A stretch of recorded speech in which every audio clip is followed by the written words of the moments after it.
Good evening, everybody. Welcome to your Monday night edition of Not Another Rangers podcast. Last week's was happy. This week's now unhappy again, and then we just veer from good to bad every single week. Good result to bad result. Good result to bad result. I think, what was it? Ricky often says bipolar FC. So if you're tuned in, looking forward to tonight's show. I think it's probably going to be more of the bad variety than it was after the Hearts game. It was more of the positive variety, but we will try and keep it as balanced as possible and try and find some joy in what was a pretty frustrating day yesterday overall. So I'm your host, Gary. Welcome to tonight's show. And with me this evening, we have Scott. How are we, Scott? Usual, Gary. Just done for work. I've just stuck on the football here so much, and that's why I'm talking to you. So you expect a Man United win, since you're a big Man United fan as well? Are we expecting a draw? I don't know. I think everyone could probably win. Man United could win. It could be a draw, because I think both teams are kind of very on equal par. But it's not been exciting so far. What I've seen 5 minutes and Everton's the majority of the ball, so it'll probably be that way until 90th minute. Kerr, that was an answer. Gary Kerr should go. West Rangers win 5 days. He's no what games. He's no what cut his hair. Get the big ginger mullet on the go for him and Cam. Like two clowns, like two big killer clowns, man. That would be brilliant. Listen, I'll end up with my hair coming out my ears. There with my hair. I think Scott's amazing, but the hair's not going to grow that much for no matter how many. Five away games. We could leave it 9 in a row again, and we still wouldn't have grown fully by that point in it. I've got a wee baldy patch coming here, so no chance. Maybe you should do it, Ricky. You're the youngest at us all. No, my wife would kill me. And you said there, Scott, it could be a win, it could be a draw, it could be a loss. That was very thorough, wasn't it? I think we all realise that it could be any one of those three things. I'm sure it'll be one of the three come the end of the game. And Ricky, how are you? How's life in Cyprus?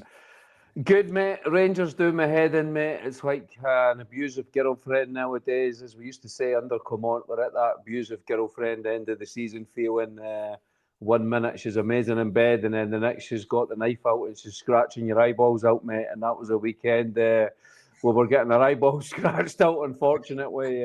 Jesus, man.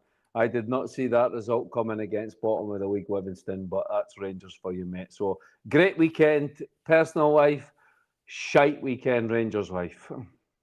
Have you been watching some of the Netflix thriller series over the weekend when you get people... Aye. One minute, next minute somebody's killing them. I have actually, yeah, but I won't tell you what one. Well, he watches murder stuff because he likes to see folk get murdered. The beast within me, and a lot of people. I put it on X, and people were thinking it was about Celtic, but we'll not go there. Yes, we'll move swiftly on for the other end, I think. So yesterday we travelled to bottom of the league. Livingston, who haven't won about 24 games or something like that, I think it was. Full of optimism, full of the excitement after a good win against Hearts the previous week. Looking to close the gap a little bit further again, bring it back to 2 points. But come 5 o'clock at night, 10 past 5, whenever the game finished, after all those minutes extra, we had to come away with a 2-each draw. Now, it was one of those results whereby coming back for 2-0 down can be seen as some positives in it, but also got the fact you went 2-0 down in the first place against a team that's bottom of the league means it's at 2 drop points. So we will kind of talk about where that leaves us just now. We also obviously gained a point on our biggest rivals, who unfortunately for them lost to Hibs. So what was your reflections, Ricky, I suppose, over the course of the game? You've watched the game and just your thoughts before we delve into the main points. I'm very disappointed, Gary. Line-up was the line-up that we called for on Friday. Excited when the team news came through. Moore into the central position. I thought it was going to still be this 4-2-2-2. Gassama on the left. So I could not be more happy when we saw the lineup. Obviously, I would have loved it to be in the same lineup against Hearts, but Rowe made that clear on Friday that wasn't possible. We had a few injuries. Came out that it was Sterling. I don't know what the story is with Ant-Man. I don't know if you've seen if he was injured or that, but he wasn't in the squad at all. And then Nadiri never trained all week, so he was only good for the bench. But Gary, mate, you've got to be beating any time in any season. You've got to be beating Livingston away from home. They've not won a game since August. I don't care who their manager is. Their players are paid, I don't know, bloody Roblox and bloody Pokemon cards as their wages at the end of the month. And our players are getting paid ridiculous sums of money. And to be that lethargic, I think Davey from Heart and Hand just summed it up perfect with his match at the end of the game. We are going for a title, and these players are playing walking football. Cammy Bell was going on about it all the time on Rangers TV. We play the ball so slow. We're so passive. We wait on things to happen. Unfortunately, I thought our business was superb that we did in January, and I still think it was. But the two attacking players were brought in. One of them is miles off it and is going to take ages to get back up to the speed, or if we can even get that talent from him that he showed before. And the other in the Deary, understandably, he's going from third division football to top division football. So his body's got to adapt, and that's got to take time as well. And unfortunately, Gary, that means we'll have to go back to the old players that were signed in the summer and put them together in some sort of forward line. And it just doesn't work, mate. Moore's trying to do everything himself. The others are an absolute joke. So for me, very, very disappointing, man. We're speaking 1 minute we're the top are so happy and buzzing, and the next minute this team just brings you back down to earth, mate. So very disappointed. Great weekend for Hearts, and I know people in the putting in the comments I keep going on about I'm on the new Charlie Mulgrew. I keep saying Hearts and Burble's going to burst, but they keep winning, and just shutting me up. Hearts fans have been giving me something rotten on X, and I deserve every single tweet they've sent me. So I take it right on the chin, and great weekend for Hearts, disastrous weekend. I don't care about Celtic, mate. Who cares about them? We can't laugh at them. We're just as bad. Disastrous weekend for Rangers. I'm not laughing at them, Ricky. I still say stand by, and I'm the Hearts beater this time. And that Celtic are our biggest rival, so they are the ones that I'm worried about. And I still think Hearts don't have the quality to stay there. They've done well for the 28 games, but I think over the next 10 games, I'd be more worried still. I'm still more worried about Celtic winning and stringing the results together than I am about Hearts, if I'm being honest. Although as each game goes by, they've got enough of a lead that keeps them well and truly in it. And Scott's been saying when he's outside Derek McInnes's door shouting to him, "How are you doing, Delwo?" He's been raving about him every week. So you obviously have talked about Hearts a lot, and they got a win. You watched the game, Ricky. They were horrendous watching them, but they got the result, and that's what matters this time of season. We played reasonably well, didn't? That Hearts Falkirk game. Wow, that was two poor teams, mate. I like watching Scottish football, but Hearts were dreadful. But they just had that one bit of quality just before half-time and got the goal. They weren't much better in the second half.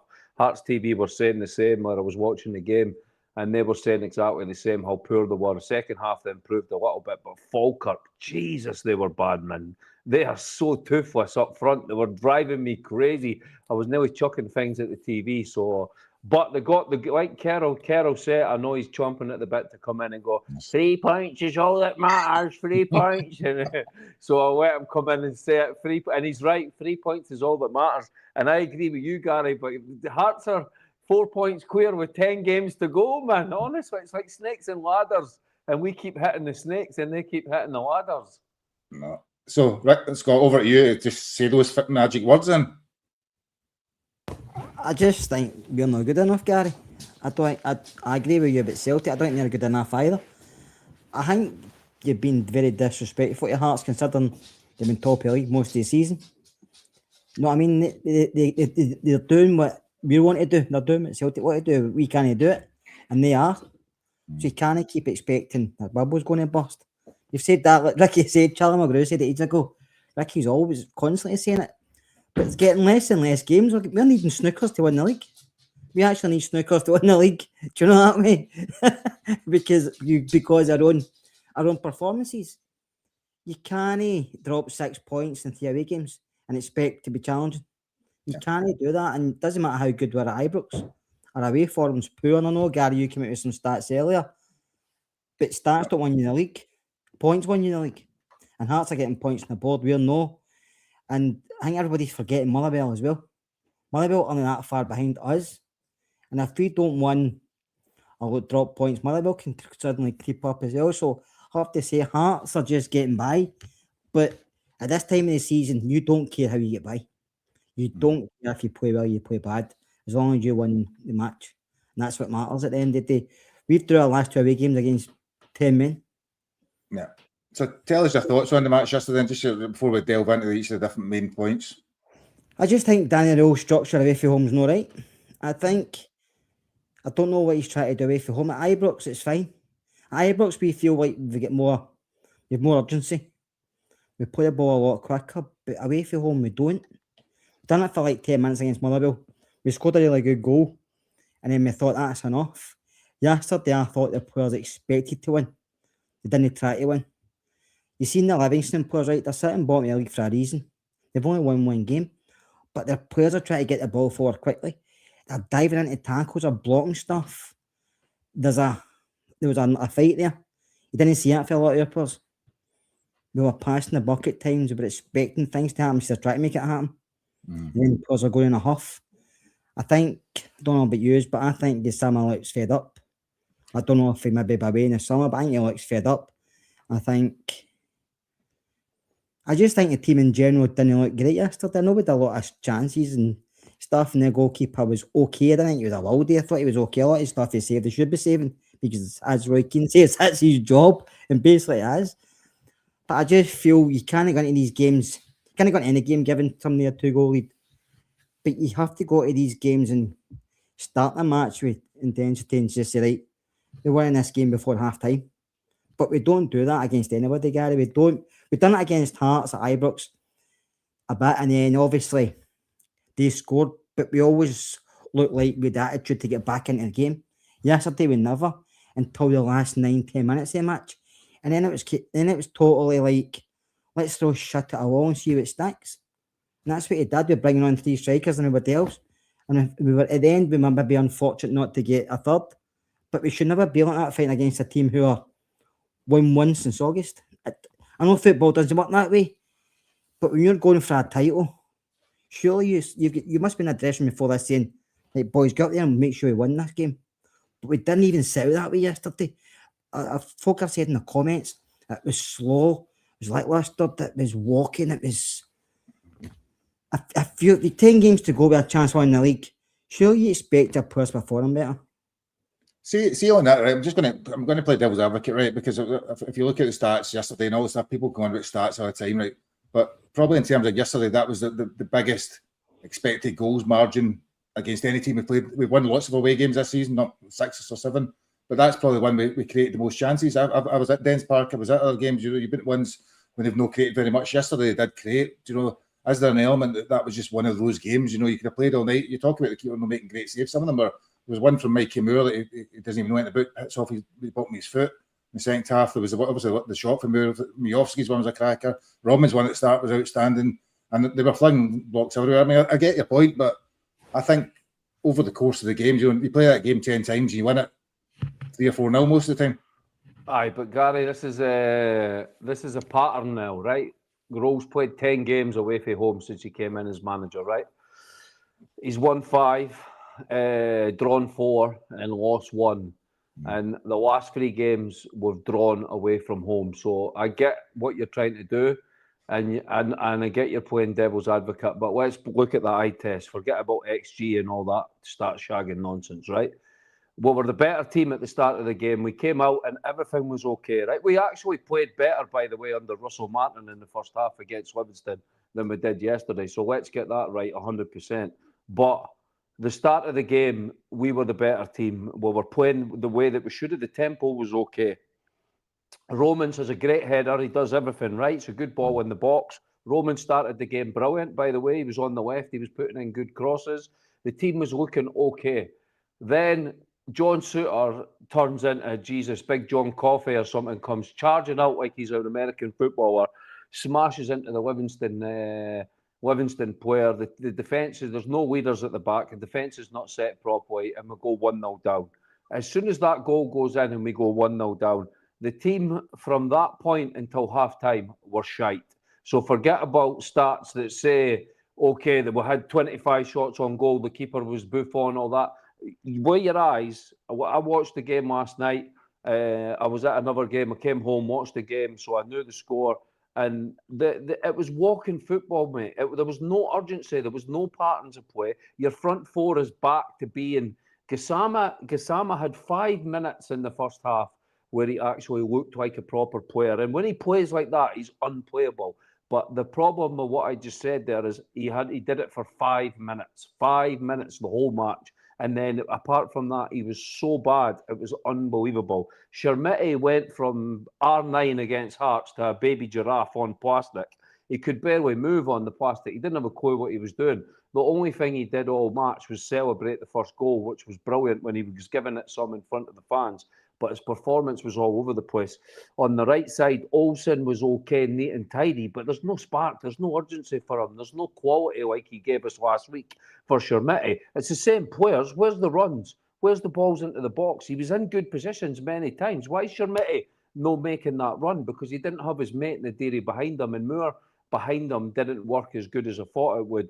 But Moore is the only one that's actually consistent from that front four that actually turns up every match. He's not perfect every single minute of every match, but he's the only one out of that front four that's the most consistent that actually does stuff in matches. And okay, the second half was a lot different. We brought on Miovski, but it took until the 80th minute, Gary, and it took a wonder goal.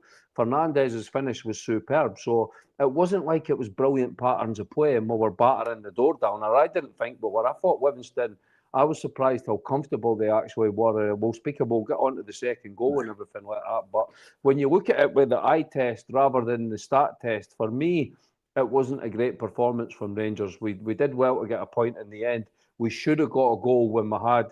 I actually think, we'll get onto that as well, but I think the incident that after the 90th minute, no, but what I'm saying is it cost us the time it took because it took all the momentum. I thought we should have got a goal to go. We should have went on to win the match, but that 3-4 minutes like break up in injury time, forget about whether it was a penalty, it was this or that. It killed all our momentum. And there, by the way, Livingston's cheating yesterday, and I'm not, because I'm saying that Rangers were pish, but the way Livingston cheated in that second half with the head knocks, the going down, the rolling, but that's no football, mate, by the way. The SFA need to get on top of that and get that stopped, because half of the head knocks were absolute bullshit. And I know they added on 9 minutes, but it's meant to be entertainment, guys, and you're cheating. And if people think that cheating is okay, I'm not giving Livingston any credit at all for yesterday because of the way they were cheating. They did it when they came to Ibrox as well. The cheat. I don't know if it comes from Martindale, but it's absolutely shocking the way that they roll around and play for injury time. Like, a fake that they're injured all the time totally ruins the match, and the guys on and off the pitch. So that didn't help the game ever, Gary. But you've still got to listen, mate. We're 30-40 million pound a talent in our starting lineups playing against a pub team, mate. We should be going there no matter who is picked and rolling over the top of Livingston. And the fact that we didn't yesterday, when we're supposed to be going for a title, has drained all the confidence out of me again with this team, mate. Even if we beat Celtic next weekend, it's like I put in the group chat today, if we're 2 points ahead in the league and we have to go to Falkirk away the last day of the season, I've got zero confidence that we would win this league, mate. And I'm sorry to say that, but that's just the feeling some of these players give me, mate. No, that's fine. It's a bit of a good rant to get it started when the 9:30, Scott. So I was going to get now. Do you know, it's funny because the two away games, I've thought we've actually created the most chances now. I've been both the Dundee United game and the Livingston game. That's the two games we've created the most chances. And both of those games have been draws. And if you look at the rest of the away games, we've struggled to create, and I mean even the Celtic game and other ones as well, we've struggled to create much. For some bizarre reason, those two games we created lots, but lost both times. We lost two. The other team scored two really good goals, and we'll maybe pick up on some of those as we get into the game. So what I want to do though is talk about the penalty. I think we should, or the penalty incident. Sorry, I think we should get that out of the way first because there's been so much drama about it. You just keep on mute, Ricky. I'll come at you after. But we'll talk about the penalty incident. Lots of chat about it. Lots of the Sky Sports cameras, which actually had Moore on the halfway line when he was tackled. I think when some of the angles I was seeing, it was slightly bizarre the way they were showing some of the footage. Ball comes over from Miovski. Moore's running out of the box. He gets a nudge on the side of his foot, which doesn't bring him down, but then gets kind of clipped beyond that, which I thought was in the box. I don't know what your views are, Scott. I can understand why people are saying that it was outside the box because there is contact outside the box, but the actual foul to me was still the scissor motion kind of thing as he goes into the box. I think if you read the rules, and I think you go by the rules, everybody's putting the rules everywhere the day. It's but different versions of the rules, different rules. To me, at the time I was shooting for a penalty. Watched it back, I was still saying it was a penalty. The more I watch it, the more I'm siding me. It's definitely a free kick, and the boy should be off the park. I don't think people are talking about the guy next to him going to cover across. He's not getting there in time to block the shot because Mike Camille's legs ready back, ready to kick the ball. Obviously, doesn't he? So your boy should have been sent off. Even I think Martin Bartley said that, didn't he? He was convinced it was a free kick and maybe Cammy Kerr was going to get sent off, but it never happened. Penalty. I'm still not 100% sure. I've watched it many times. I've started to unconvince myself, but it was definitely a red card and a free kick, yeah, for me. But the problem is, Gary, with referees, and it's not just in SPL, you see it in England as well, you see it quite a lot of places. They don't want to make a snap judgment in case they're wrong. So they expect VAR to pick up on it. But at the end of the day, the amount of free kicks just to that ref is given for not a lot in the challenge. And he doesn't give that one when you can see Cammy Kerr's not winning the ball. He hits Mickey on the side of the light. But he's tackling anyway, he's at a wrong angle. So he can't not be a foul for that angle. It's a free kick straight away, but he never makes that decision. I don't understand it, and I'm not going to sit here and say it's cost us because you can see a lot of teams can say the exact same thing. It's a big moment, but the referees have to improve. VAR has to be worked with better people, but referees have got to stop waiting this before they make a decision. If he calls a free kick, if he goes for a free kick, then that's fine. Then VAR can intervene and say, right, I'll look at if it's near the box, inside the box, if it's a goal. They can do that then, but he should have done with saying, right, that's a free kick to Rangers. But he never, because he shot it as usual, the referees. I don't understand why. I've never even heard of that referee. No. And I watch a lot of football, but for some reason I've never heard of him. I don't know why. He's not refereed the Hearts game recently, that's why. That's poor Gary. But I've not refereed that. An athlete, you ever seen an athlete more times than I've seen anybody else this season, apart from Rangers? So I don't know. I don't understand why it's not a free kick. I mean, but you've seen some decisions just this week in general. Yeah, I was going to ask you about that just before we actually move on. What about the one? Was it St Mirren against Motherwell game? Now, one of the funniest red cards I've seen. In some ways, if you're not invested in the game in any way. See that boy Slattery? He's a prick. Honest, I don't know him, but he's a cheat. He's done it a few times this season against different teams. He was constantly doing it against us at third part and doesn't have to because Motherwell were in control of the game against us, even though we were leading. They had numerous chances. They were running the game, but he goes down all the time looking for something. Yet their manager, if you remember, complained about us. I'm not a fan of him. Do you know what I mean? Yeah, they do it. And so one have appealed it, and I hope it's one when they appeal, and I hope that boy gets something dumbed into him Saturday because the boy King's on near him. He slaps out, but his hand's opened, and he just goes like that. Was he touching him? See contact? I've struggled to see it, and I looked at it. I was listening to Radio Clyde in my work. I put it on my ear when I was working away, and somebody phoned in and said he caught me a fingernail. And Michael Shearer was that? No, they said on Saturday night. Fingernail. Yeah, when you look at Trusty, I've heard people saying that's not a red card. To me, that is a red card. When I looked at it at first, I thought, I thought it was soft. But then you see his fist clenched and there's aggression in it. If it just goes like that, it's a slap. But it's the aggression in it. So that is a red card for me, whereas the one boys, no. Yeah. So, Kerr, Ricky, did you hear what the ref said to Martin O'Neill? That McDermott, he went, "Oh, it wasn't me. It wasn't me. I never sent him off. It was VAR." Martin O'Neill went up to him and he total bricked it. He says, "It wasn't me. I wasn't going to send him off. It was VAR. VAR told me to send him off." Absolutely pathetic, man. You know, Celtic's had more red cards against them since Peter Lawwell's left. They went on about it on TalkSport this morning. They were going through Scottish football with an absolute blowtorch. She was quite good, the girl. Super Ali was saying it was definitely a penalty for me. What do you think? Did you? I don't think it's a red card.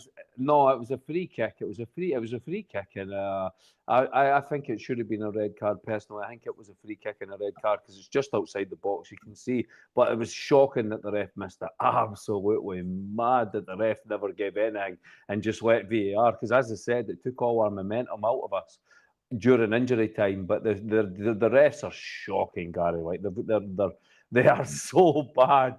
And they've fast-tracked all these new ones in, thinking it's going to make it better, and putting the old ones in the VAR room. In the VAR, they're making all the bad decisions in the VAR room.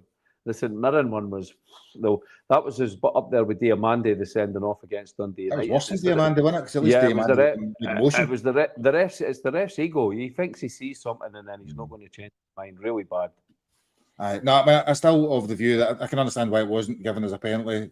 I still think the actual foul was the second one when he actually catches him in the box. I think that's the I challenge. get what you're saying. You can argue the case that the first contact is the foul, is what they went back and gave the foul for, but the rules, Gary. But if they're pulling, it's different. But if they make a tackle, it's no. But the rules are. Well, I think the rules are. There's that many different versions posted about today, but I think the rules are if there's a subsequent foul that leads to more contact, actually, that's the one that can take into account. So it's hard to. Yeah.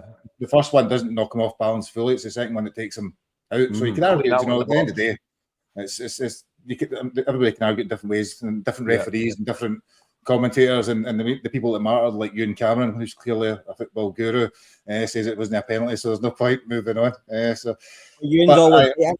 just think the referees have got to be braver and stop waiting in VAR or something in their ear, tell them what to do. They're actually in the park. They're not watching the telly. Just do what the referees used to do before VAR became. But I know they're changing VAR slightly for a World Cup, aren't they? They're doing different things. They're focusing a lot on corners and stuff, and they can do different. It's to be honest with you, VAR is the worst thing that ever happened to the game. I don't. Anybody says that it's the worst thing that happened to football. And I'm not going to talk obviously about other teams in great detail, but there was obviously, I've seen the different images of the other team, the team across the city's game, and they're going to have a penalty for Liam Scales, and what did they say? The pulling's not enough to give a penalty. Now there's no logic. I mean, as to when does a pull become enough of a pull? When does it not enough of a pull? How close are they the ball when it's a pull? Is it going to impact in the game? How long is it? 10 seconds, 5 seconds. I mean, a pull's a pull at the end of the day.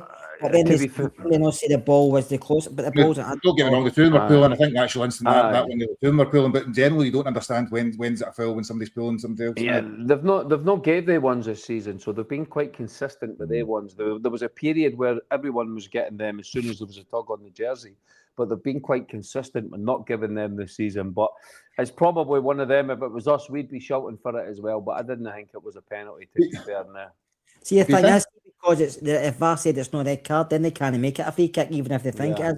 They can't go back for free kicks. So that's why the referee has to give the free kick and then decide for them. Do you think if the ref gives the penalty, and I'm just hypothetical, if the ref gives the penalty yesterday, do you think that they overturn it? Yeah, I do. For what reason? Because it's outside the box. Oh, definitely. I agree. There's a foul that still continues in the box. No, it doesn't matter. I think it was as a penalty, but he doesn't get sent off because it makes a genuine attempt to get the ball. Get it. No, I think the rule. I don't think they get that penalty. But if the ref give it as a penalty, I think they cancel it out.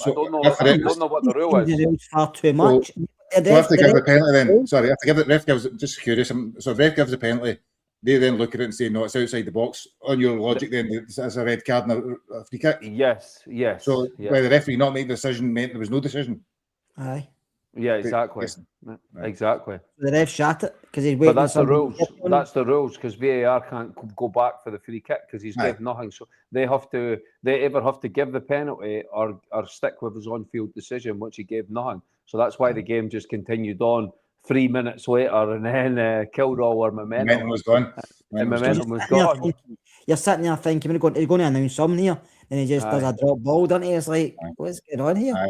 No idea. You just have it. Go again. Just we don't know what to do. So let's go back to the game. So we'll kind of cover that. In terms of it started quite well. Ricky, Robbins is a great header. To be fair, fantastic save for the keeper. Lots of other. I think I said to my dad, the first 15 minutes were dominant, pretty much in control of the game. If I remember rightly, might be wrong. Fernandez passes a horrendous pass into the middle of the park. They then punt the ball across. Suter hesitates, runs into the guy, and they give away a free kick. Now that's wrong. Two mistakes from both centre halves there. But then you still get free kick from 40 yards out that's not defended. And the guy scores a wonderful goal. To be fair, I don't know how many times he's going to volley in. A centre half's going to volley into the back of the net at that angle. But still, nobody's there. Moore, I think, and whoever else didn't actually defend it. Yeah, it was a bad day for Scott Fry. By Mr. Was it 2 set pieces, 2 goals? 2 set pieces, 2 goals, and then we had about 17 corners and didn't even look like scoring from any of them. So that was a bit disappointing. But I was said this on. I'm like you, Gary. I do like John Suter, but I definitely think that it's a position we need to strengthen in the summer.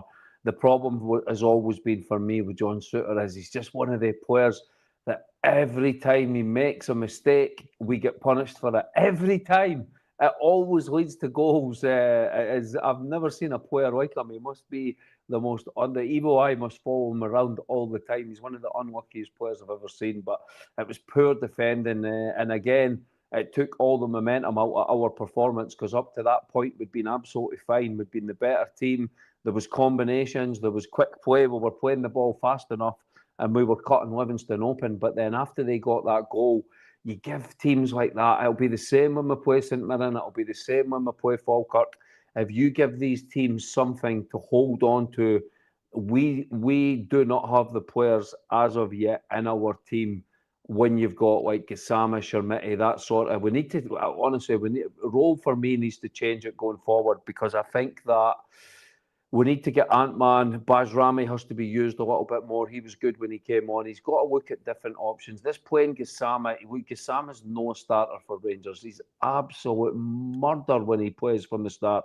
If it's a bad attitude, if it's this, I don't know what it is. The fans were pretty heavy on his back yesterday, so I'd imagine that'll be his confidence shot to pieces. So I agree with what Kerr said earlier on. We need to start thinking about how we're approaching games away from home, because we've got 5 to go before the end of the season, and we have to find a way, whether it's we just sit in and dig in and try and get a goal and then try and but we've got to approach these games completely different than the way we're approaching them just now. And the thing is, when Roll first came in, all our performances were good away from home. We beat Hibs, we beat Dundee convincingly. We drew with Dundee United, but we were all over them. Remember that game? That was an XG. There was like 6 or 7. We absolutely pummeled them. So when he came in, everything was good away from home. We beat Kilmarnock 3-0. I've got my notes in front of me. I've been doing my homework here. Have you done research, haven't Ricky? I was doing research, mate. I was raging the day. I was raging my role. Not so much role. I was raging with the players the day, mate. But we have to find a way to take care of these games away from home, because no matter, Hearts have got too much of a lead now, mate. They're 4 points with 10 games to go. If we keep dropping points away from home, we are not going to win this league, even if we beat Celtic next week, mate. So if Hearts will probably take care of Aberdeen, who are absolutely brutal. So it's going to be, they're starting to tick off these games, and I am starting to worry, mate. So we need to get a grip of this title race and start winning these games away from home, Gary. So disappointing result yesterday, mate, and disappointed losing goals the way we did, because you just give that team all the momentum and give them something to hold on to. So that needs to change. Yeah, as you say, we give them momentum. I'll give the boys you. I thought he probably gave his life yesterday. That guy did for centre half. He had an outstanding game. I don't know who he is. Never seen him before. Never heard him. He did a great game and a great finish for that goal. After that, Scott Mikey Moore as a shot keeper saves. And then I seen a comment for Alexander there about Tav taking all the corners. Now, there was obviously a plan yesterday with the corners, because we played the same corner over and over again, right on top of the goalkeeper. It must have been a Scott Fry. It must have been a reason for it, because we've deliberately done the same one, and we should score. I think there's a stramash, as they call it, in the box. There's like 3 shots at goal, and Cherviti then all he has to do is lift it, but hits it straight at the keeper, I think. And so although we were still struggling to actually create enough a lot, we still had enough chances in the rest of the first half, probably be level for half time. We did create chances. I just will say about, you're talking about Souttar there, and so is everybody else. Souttar shouldn't be at Rangers. He's not good enough. See if Souttar was back at Hearts or even at Livingston yesterday, he'd had a standout game, because he's a siege defender. That's basically all he is. He's not a footballing defender, and he's not good enough for Rangers. And Tavernier shouldn't be there next season either. If you want to go forward and win things and challenge for things and be successful, you have to do it with better players, and that starts at the back line. But yesterday, listen, Chermiti should score. He has to score, but he doesn't lift it. He just tries to put it. Aye. Just put your foot right through it and hit it up. You're not going to put it over the bar. Maybe, well, you never know when Lawson did, but he's probably not going to put it over the bar. He's going to hit the roof of the net. And then Fernandez had one as well. It came out and he should have done better with the shot. Yeah. He lifts it over. But he did score a good goal, Fernandez, to be fair. I have to say it was some strike, wasn't it? It was a great finish. But you have to give Livingston credit, because, like I said there, they had grit, they had determination, and they had something we didn't have. And we're always going to have to look at the team, and it's easy when you're chasing and not under as much pressure, because nobody's expected us to win a title race. So when the players are playing games and you get less pressure on them, and you manage it to impress, they've got less pressure, and then as soon as you get back into that challenger, at one point Rangers probably when they beat Hearts, Rangers were favourites, and that changes players' mindsets. Some players are like, well, we're favourites, let's do this, and other players are like, shit, I'm going to have to start performing here, and some of them can't take it, and that's a problem, and we've been that long since we have been favourites, and I think you have to look at the leaders in the team, and there's no many there. There's no many leaders in that team, and I think Rowe's going to have to look at his back four. He's going to have to look at the middle of the park as well, because I don't think Raskin sat in his deep works. I thought Wani yesterday was poor. I know Raskin a lot of penalties, but I thought he was poor yesterday. But you don't have to play two sitters away to Livingston. I think just talk about Raskin, because I've seen a few comments. The problem with Raskin, and Raskin's an outstanding player, obviously, he wouldn't have played for Belgium, isn't. But his passing's woeful, and I think that's the problem. Is he 2 or 3 times I think he passed the ball at the park yesterday, and playing that sitting role. Gary, do you think the manager tell me come deep for it? Do you think that's a ploy?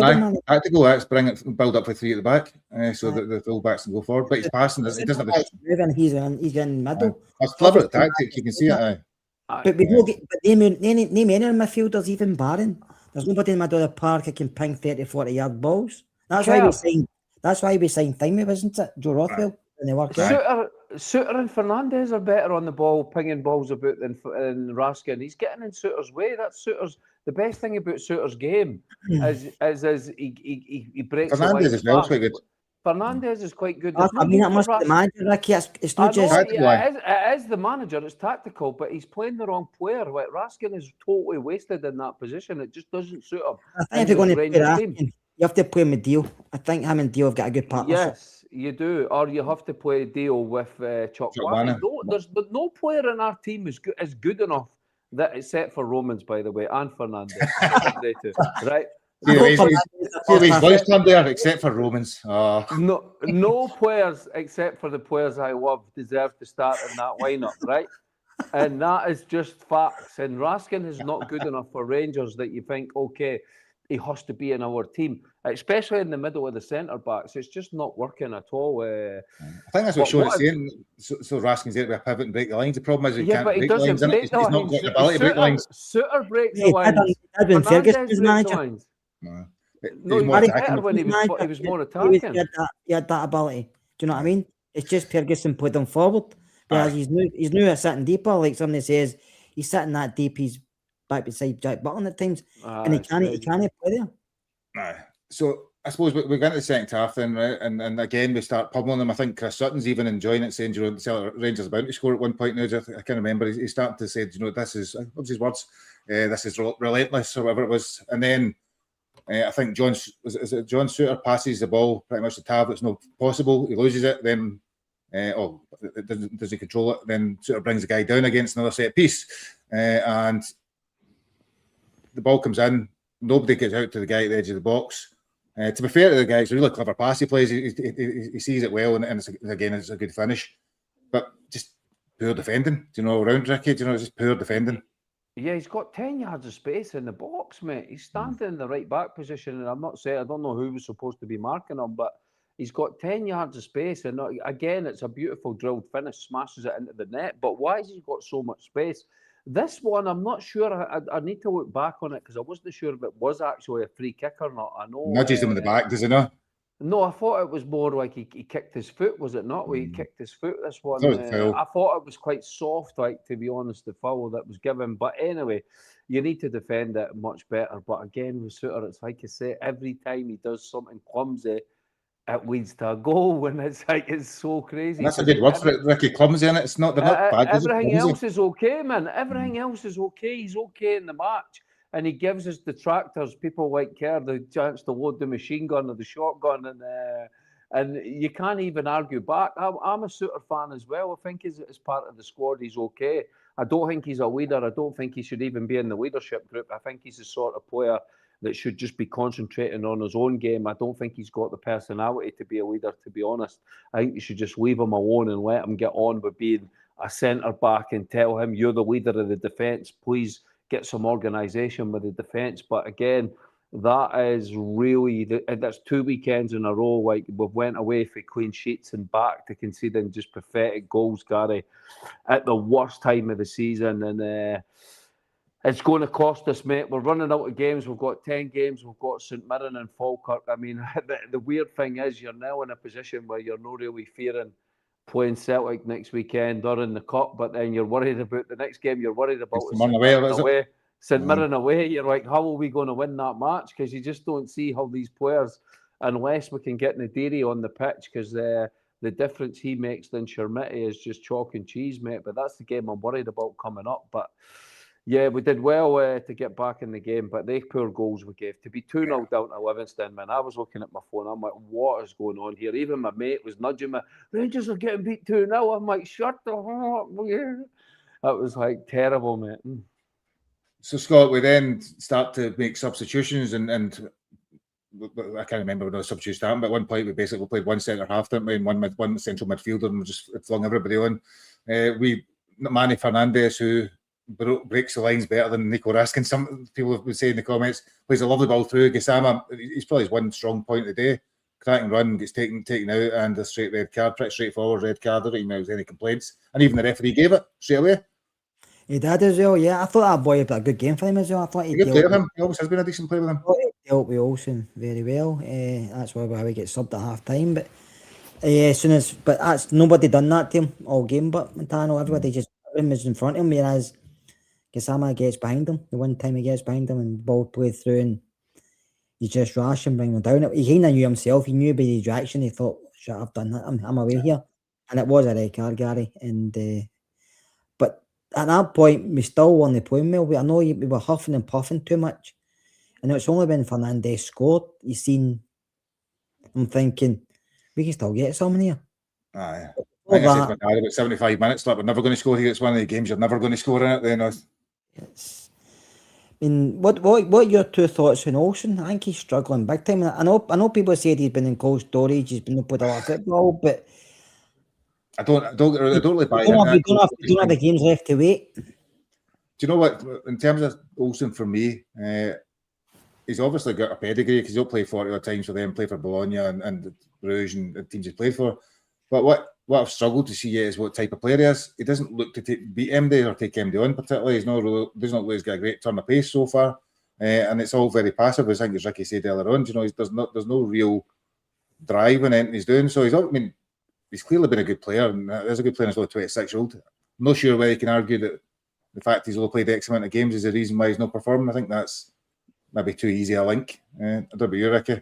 No, for me, as I said before, I was thinking about this today. I think we did do really good business in January, but the two main players, starters that were signed, one is a left back and one is in midfield that we needed. You could maybe argue that we could have got away with Dio and Raskin, but you certainly needed a third midfielder. So they've been playing lots of football before they came in, so they're ready to hit the ground running. Nadiri's body has to get up to speed with playing top level football. You know yourself, especially you, Kerr, to go from the third division in Germany to playing in the SPL, your body's got even the training is probably levels above what he's been used to in Germany. So that's going to take a bit of time. And I think what Olsen, it's the same as every loan player. We always bring in guys. It takes them 2-3 months to get up. Look, it was the same with Sima. It was the same with Cherny. But they guys had pre-season, and then they had. It was really like the first month it took in the season to get going for them to catch fire. And unfortunately for us, with Olsen, we don't have that time, and the league could be over. Like it could be over, and we don't have the thing is, it's again when you take they've definitely got more quality both of their players than what we've got in our team. But we're running out of time to get both of them up to speed. We need players now for a title race we're in now.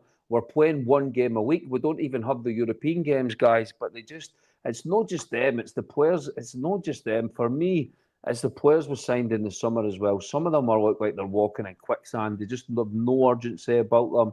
It's like they don't understand that they're actually in a title race. And it's so weird because we're looking at cut and paste and what happened with Comont now. I'm starting to really, really worry. And it's the only benefit that we've got compared to what happened in the past is our other two main challengers for the title, 3 other challengers are going to drop points as well. And that's what gives us a safety blanket, because if this was a normal title race with a normal season with them, we'd have absolutely no chance of winning the title. The only thing that gives us confidence is Hearts have not been in this position before, so you don't know if they. I'm not saying it because I've been saying it for weeks. If they are going to have a little wobble, I'm going to wobble, Ricky. Let's say it. We both say it. They're going to wobble.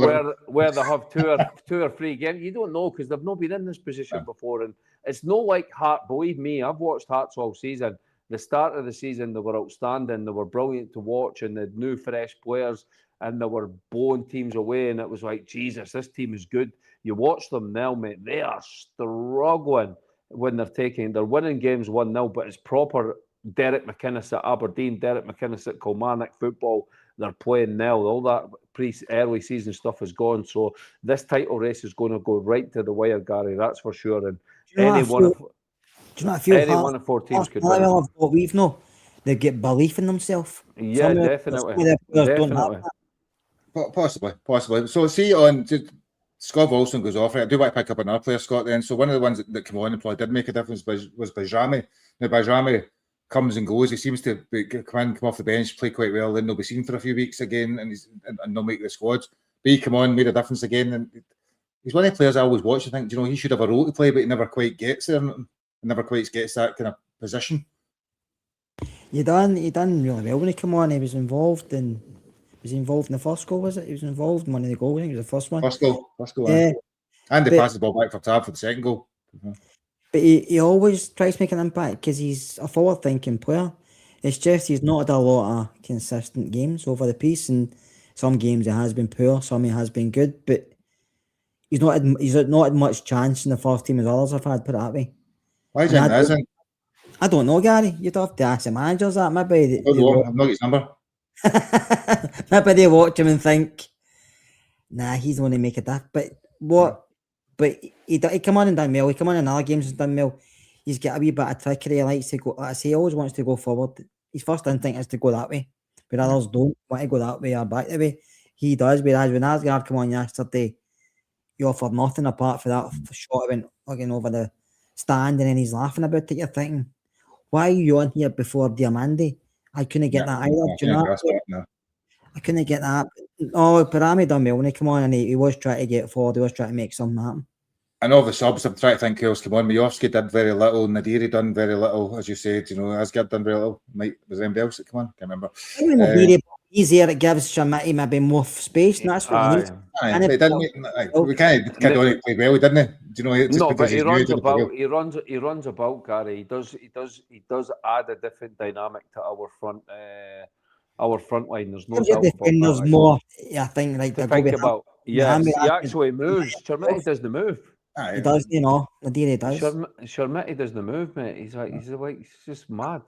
I get that, but just because somebody's new doesn't mean to say we don't pick up the bad. But they never done it in the game, and they had him in fit, so we can also give him that bit of leeway and things like that. So the only one that did come off the bench and made any real contribution was by Rami, to be honest. Yeah, definitely. In terms of we do get the equaliser though, so as Scott said, a really good goal for Fernandez after blazing the ball over for 25 yards a couple of minutes before. It was raging, and then we the cross for Tav, and then you've got the header for Moore, 2 each, 89 minutes to go, and then the game beat us out through VAR, Ricky, really more than else. But it does show a bit of spirit, I suppose, and the Hearts game showed a bit of spirit, and various games we have shown a bit of spirit to come back.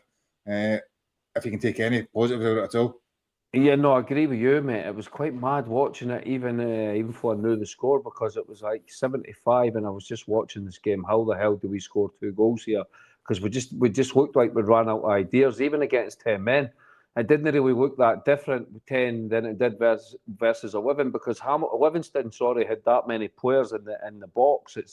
We've got to find ways to break that down, because many teams are going to do that, and also the time wasting. The players that kept going down and then stopping the match, and the referee was terrible. They have a rule in America that if you go down for more than 15 seconds, you have to go off the pitch for 2 minutes, and that stopped all that time wasting. So big up the Yanks, bring that into the SPL. That's a great rule, but stop that cheating. That would get that knocked right on the head. So I didn't see a goal coming, but what a finish from Big Fernandez. He might be a better striker than Sharmiti. I think he's got a defender as well, potentially. I think honestly, mate, the guy's unbelievable, man. Rifles it in the top bag. For me, he's probably one of the most guys that I see that's an actual leader in the squad and the team as well. I think he's got a great personality, like dragging the team dragged us back into the match, and then great cross from Tav, great header from Moore. But again, we just couldn't go on and get that third goal. You know that last week you saw the same thing.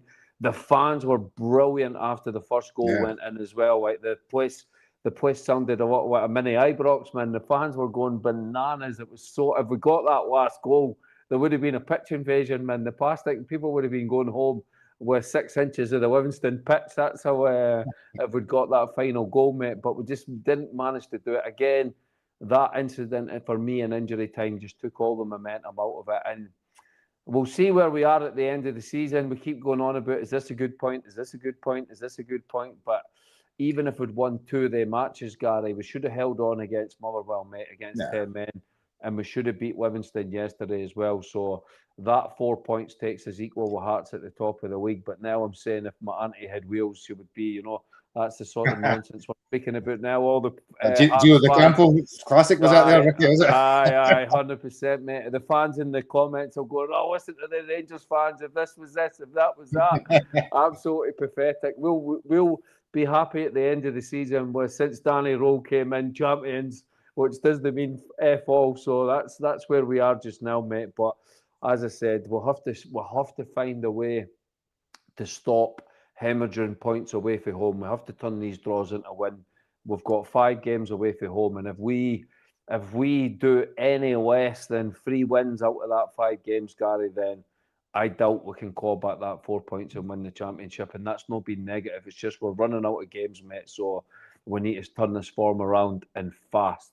Yeah, I think that's it. We're running out of games. You could argue, I think Danny Rowe did argue that we were 5 points behind 10 days ago, and now we're 4 points behind, so we've closed in a bit that way, which is a bit debatable in terms of an argument. But he was arguing that, and I think obviously in terms of the third place team, we're kind of edging slightly further ahead of them. So I suppose where we are is from 2 weeks ago or 10 days ago is pretty much the same place. We've not gained much, we've not lost much.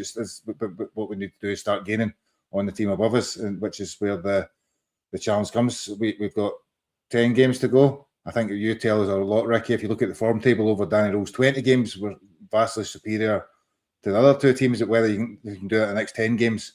And if you do that in the next 10 games, you'll be very close. Either way, it'll be very, very tight across from there. So the only other thing I suppose I might pick up on, Scott, just because this is probably relevant to us. Well, 2 things. One about the fans, as Ricky says, for Livingston, 3 stands. My daughter texts me and says, "How the hell have we not got a ticket for that game?" Do you know? I was like, I've no idea. I don't know if is that the one place I thought I'd get a ticket for. And so the fans are brilliant. And secondly, I suppose the fans are also due to show up, both on Sunday against Celtic, but also the following Sunday at £53 a ticket. Just get your thoughts on that. Well, on Sunday I didn't get a ticket either, Gary, but my nephew and brother-in-law did. We're in the same kind of. We apply for tickets together. Whereas I get a ticket for the previous 2 games and they never. So it just shows you just don't know. I thought I'd get one for Livingston as well, but I never. So I'm hoping I get one for St Mirren, but I never get one for St Mirren, even though it's like 2 minutes away. But I get one for Batodry and it's 3 hours away. It's strange the way things work. So I don't know why it happened, because Livingston's the only place that give you 3 stands. Everybody else is just the allocation. Yeah, Sunday, I should say Sunday will be good. I'm actually don't fear though for them games. I don't fear playing them, because I don't fear playing at home, because we play well at home and we play well against them, and they're not great. We're not great either, but I still think we're better than them. And that's not me being thinking. I think we're slightly better than them. Not much better, but we're slightly better. I think they're going through a lot and we're a better side at this moment in time. It's away for them, like Ricky says. But the following week, Gary, I don't agree with what Rangers have done. I know they probably say don't have time and stuff like that, but you buy my jersey and it costs you extra money to start the season. You sign up for the CCS thing, and then they give Celtic a full bloom loan. So people in that having to wait another day after everybody else gets their tickets, and that includes the people getting their tickets that having to get CCS, and they didn't probably go to the last 2 games unless they bought it on the day. So when it comes to this game, people are now going to get your tickets before you, but you were getting money automatically taken off the last couple of cup games. So I don't know what they've done. I don't understand it myself, but I think it's poor, because it just makes a mockery of the system in place then. What's the point of signing up for it? Really? Do you know what I mean? And then No, you're right. I'm thinking. I've played what? Sit in our stand, and then you're not getting any problems. Well, like you, I'm on the continuous credit card. So me and my daughter, I'm trying to think there. So I've played for 6 European games, a couple of Scottish Cup games, a couple of League Cup games, twice because it's 2. So best part of £800 probably on top of the 2 season tickets. And that's what the CCS gets you. That gets you that priority. But when it comes to this game, you're then, because we sat on the Broomloan, we're kind of lost that priority. So I see your point. I suppose if you're a season ticket holder sitting over at the Govan front, they'll be saying, well, that's my seat, so I'm entitled to get that first as well. So they'll argue that case. Not that I'd agree with them, because should be the ones that pay the money gets first choice. Well, it used to be, didn't it? Remember the thing you done years ago? You bought your seat, you paid £250 or something up front. Or the bencher scheme, the benchers that we called it back then. Aye, you had your name in your seat. I remember done that in the Govan front when I sat next to you. You did your name in the seat. That's how I knew who you called Scott at the time. I never forgot who you were. For 25 years, and after that nameplate bin. Ready for the Future, it was called. Remember, it was called Ready for the Future. Then they done away with that, and now they've brought this in, and it's like they're charging people for miles and stuff, and you're thinking you've got a chance, and then the continuous credit thing. So I don't know why they've done it. The email didn't make a lot of sense. It just says every stand. Is it tomorrow they get the stands? Or is it Thursday? Is it tomorrow until Friday? They've got the season ticket holders can buy their seats, bar the Broomloan obviously, and then from Friday the Broomloan can then buy their seats for those who continue. Whatever's left, so you could buy somewhere on the club deck. I'll take me a fortnight to get up there.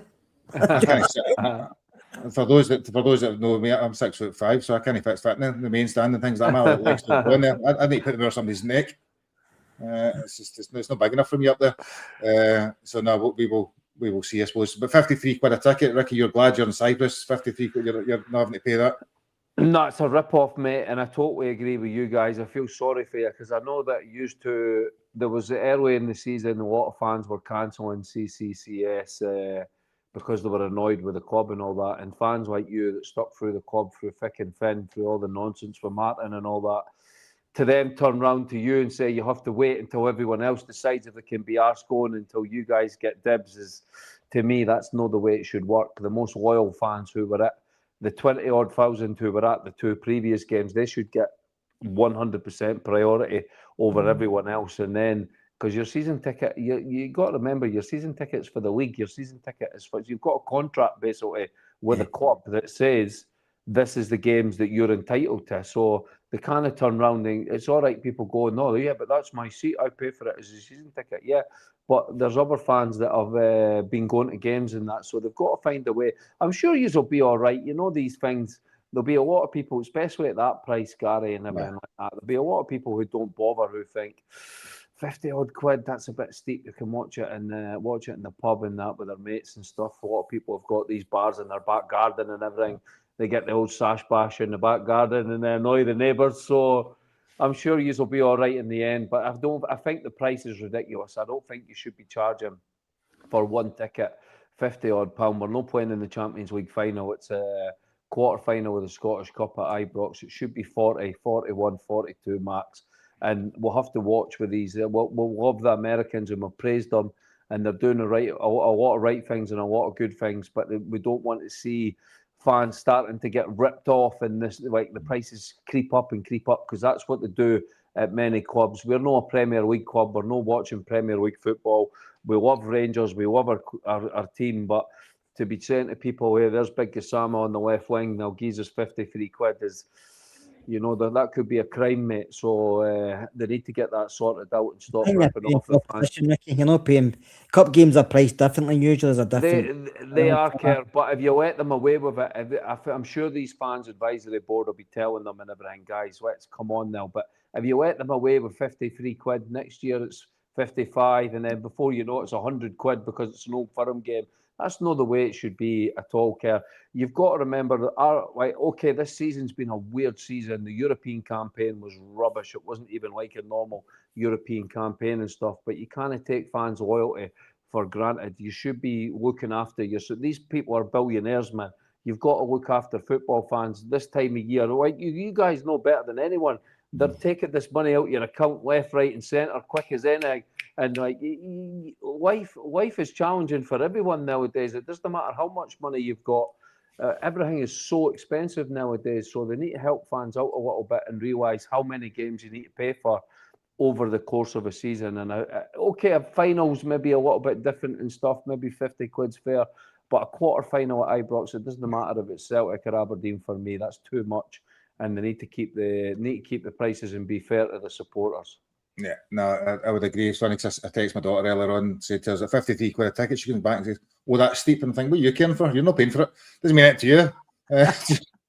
Actually, 54, Gary, it's usually £1 booking fee. Get her cut in the grass, doing the dishes, man. Come the spot, say comes the spot, right, and we've dropped points, Celtic have dropped points.